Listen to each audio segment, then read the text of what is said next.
Siz, büyük vazifeleri eda etmeye hazırlanan cemaat olarak ruh insan olma mecburiyetindesiniz.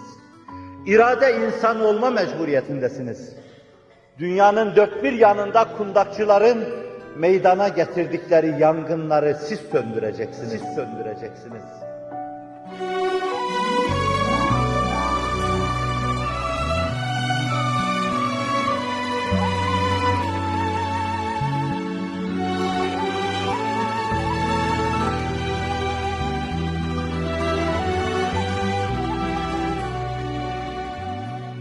Çiğnenen ırzı, çiğneyenlerin elinden siz kurtaracaksınız.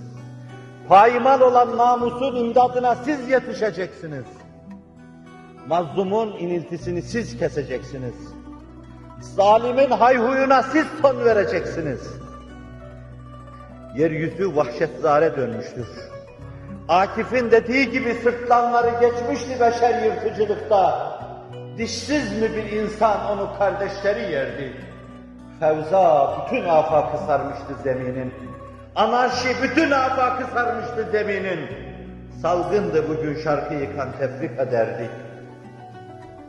İnsanlık birbirini yiyor. Planlar birbirini yemek için hazırlanıyor.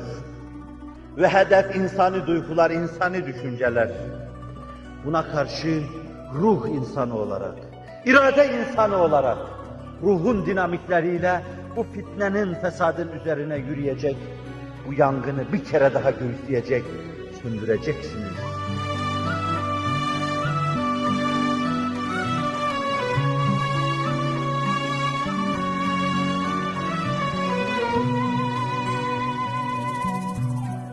Tarihin arslan yürekli Rişar dedi, tilki kadar dahi yüreği olmayan, bir sürü çapulcuyla İslam'ın üzerine üşüşmüş, bir şeyler yapmış, arslanlıkla alakası yok.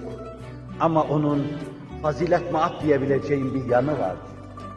Selahaddin'i tanıma, İslam büyüklerini tanıma, Nureddin'i tanıma, Kılıç Arslan'ı tanıma sayesinde geriye döndüğünde şöyle dedi: bir kere daha Müslümanlarla savaşmayın, kıt'a ve asla diyordu. Çünkü Selahaddin bana fazilet öğretti. Selahaddin bana fazilet öğretti. Selahaddin bana insanlık öğretti. Bir kere daha Selahaddin'in torunları, Kılıç Arslan'ın torunları, Alp Arslan'ın torunları bir cuma günü beyaz kefenine sarılıp ölürsem bana şöyle yapın diyen Arslan'ın, Alp Arslan'ın torunları. Bir kere daha insanlık rahleniz önünde diz çökmüş, ona vereceğiniz dersi bekliyor. Bu dersi vermede geç kalmayın. Geç kalmayın.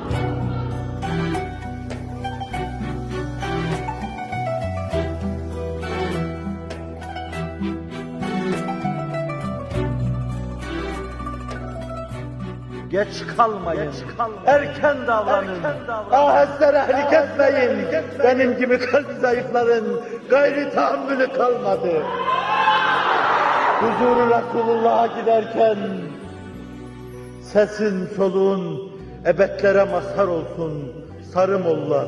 Aheste revlik etme, rahmeyleyip uzar ediyor.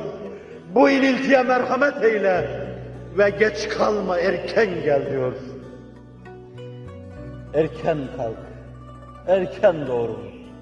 Kadrimi değerlendirirsin, Ramazanımı değerlendirirsin, Allah'ın sana hususi lütuflarını mı değerlendirirsin, bayramımı değerlendirirsin, hocaların sözünü mü değerlendirirsin ve Allah'ın şu mübarek ülkede hizmet için sana bahşettiği çalışma atmosferini mi değerlendirirsin? Neyi değerlendirirsen değerlendir. Karşı tarafın alçak ve alçakça basıncı, senin yüksek ve seviyeli basıncın, bu karşı karşıya gelmekle rahmete vesile olacak yağmur yağacaktır. Rahmet baranı yağacaktır.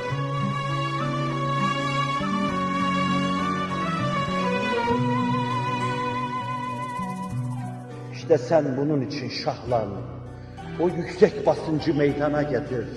Alçakça basınçları bağrında boğ, bütün sesleri boğ bağrında. Faziletinle boğ, insanlığınla boğ. utandır onları, utansın ve geriye dönsünler.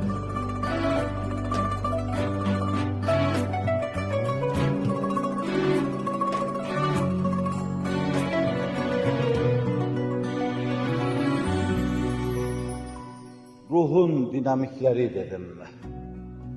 Siz bu işi onlarla aşacaksınız.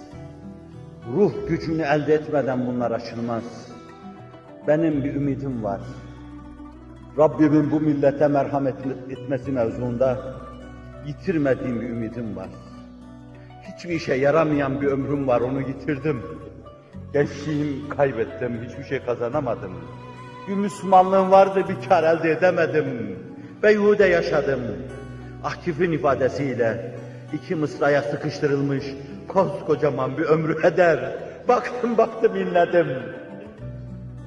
Bakılacak yanım yoktur. Ama ben bakıyorum. Acaba bir gün Allah bakılacak bir yan ihsan eder mi diye bakıyorum. Bir hal zuhur eder mi diye bakıyorum. Başkaları 70 yaşında da ümitlerini kesmemişler. Cüneyt, ben 2 sene yaşadım diyor 70 yaşından sonra. Sultanım, yaşamadığı dönem hangi dönemdi, nasıl bir döneme yaşamadım diyordu. Yaşadım dediği hangi dönemdi bilemiyorum ama gerçekten yaşamayan birisi varsa 50 senesini suya atmış, sonra da ters istikamette yürüyemeye başlamış birisi varsa o da işte benim. Ama bir şeyim var, bir ümidim var.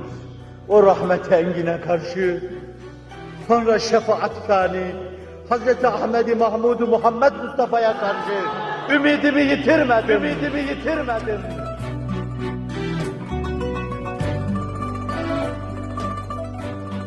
Ve son zamanlarda içimde bir ümit halinde türlenen bir ikinci ümit sahibi var. O da sizlersiniz.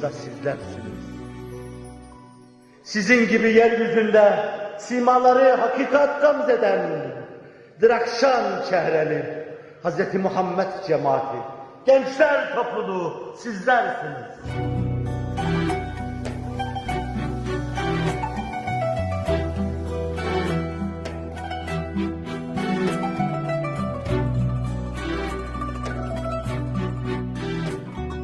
Hep derin ümit besledim. Bu rüyayı sizin gerçekleştireceğiniz ümidini besledim. Bu hülyayı sizin gerçekleştireceğiniz ümidini besledim. Bana düşmezdi bu iş. İçinizde yaşıyordum. Ama başka gamım, başka tasam, başka endişem olmadığından dolayı hep oturdum, sizin kaderinizle alakalı şeyleri düşündüm. Fakat bunu devlere has, o geniş buğutlarıyla Mevlana İkbal düşünmüştü. Mehmet Akif düşünmüştü. Şairi şehrimiz, ızdırap şairi, çile şairi düşünmüş. Izdırapla inlemiş, gitmişlerdi. Bu asrın çileli insanı, ızdıraplı insanı. Başımdaki saçlarım adedince başlarım olsa, her gün biri alınsa, hakikati Kur'aniye'ye feda olan bu baş, zındıkaya teslimi silah etmeyecektir diyen büyük baş. Milletimin imanını selamette görürsem, cehennemin alevleri içinde yanmaya razıyım diyen büyük baş. Ne yapayım? Acele ettim, kışta geldim. Sizler cennet alsa bir baharda geleceksiniz diyen büyük baş.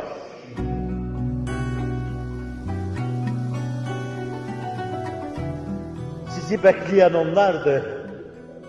Göz diken, gözünden de esirgeyen, bakarsam bir şey olur diye size endişeyle bakan onlardı. Varın benimkini de bir taklit sayın. Kıtmir'e yakışan da odur zaten. O kapıda ben hep taklit ettim. Taklitle yaşadım. Varsın olsun. Öyle bir sultana kıtmirlik yapmak cana minnettir bu. Varsın olsun.